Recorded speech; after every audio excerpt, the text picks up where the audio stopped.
We've been having the wrong conversation about sodium for decades. Public health messaging focuses almost exclusively on reducing sodium intake, which isn't wrong, but it misses half the equation: potassium.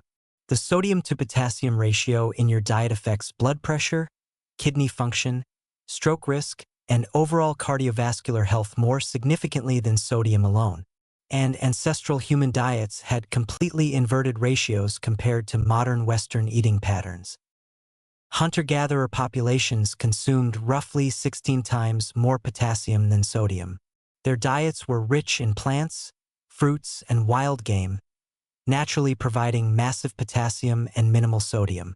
Today, Americans consume about twice as much sodium as potassium. We've completely flipped the ratio, and the physiological consequences are substantial. This inversion stresses the sodium-potassium pumps in every cell in your body, particularly affecting vascular smooth muscle and kidney tubules. Here's how it works at the cellular level. Your body maintains electrical and osmotic balance through sodium-potassium pumps that actively transport these minerals across cell membranes. When the dietary ratio is distorted, these pumps work inefficiently. High sodium relative to potassium causes your body to retain more fluid, increasing blood volume and consequently blood pressure.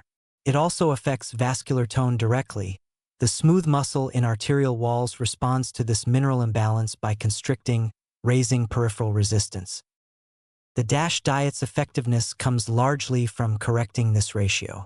DASH provides about 4,700 milligrams of potassium daily, while restricting sodium to 1,500 to 2,300 milligrams. This creates a ratio favoring potassium by roughly 2 to 1 or better. That ratio change, more than sodium restriction alone, drives the blood pressure reduction. Prospective studies comparing sodium reduction alone versus increasing potassium while moderately reducing sodium show that the combined approach produces greater blood pressure reduction, about 5 to 7 additional points systolic compared to sodium restriction alone. Potassium appears to have direct natriuretic effects, helping your kidneys excrete sodium more efficiently. Now, achieving 4,700 milligrams of potassium daily through food requires deliberate effort. You can't supplement your way there. Potassium supplements are limited to 99 milligrams per dose due to safety concerns about hyperkalemia.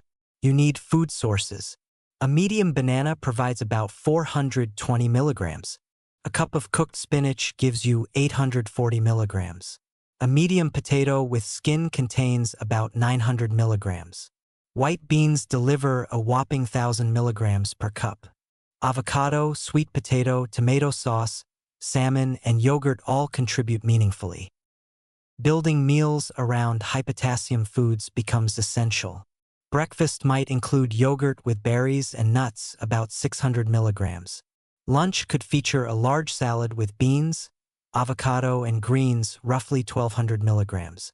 Dinner with salmon, sweet potato, and sautéed spinach provides another 1,600 milligrams. Snacks of banana or raw vegetables with hummus add another 600. That gets you to 4,500 milligrams, which is close to target. Simultaneously, you're reducing sodium by avoiding processed foods, restaurant meals, deli meats, canned soups, salty snacks, and added salt in cooking.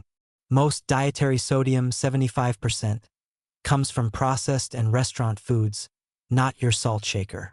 Preparing food at home using whole ingredients naturally reduces sodium while increasing potassium if you're emphasizing the right foods.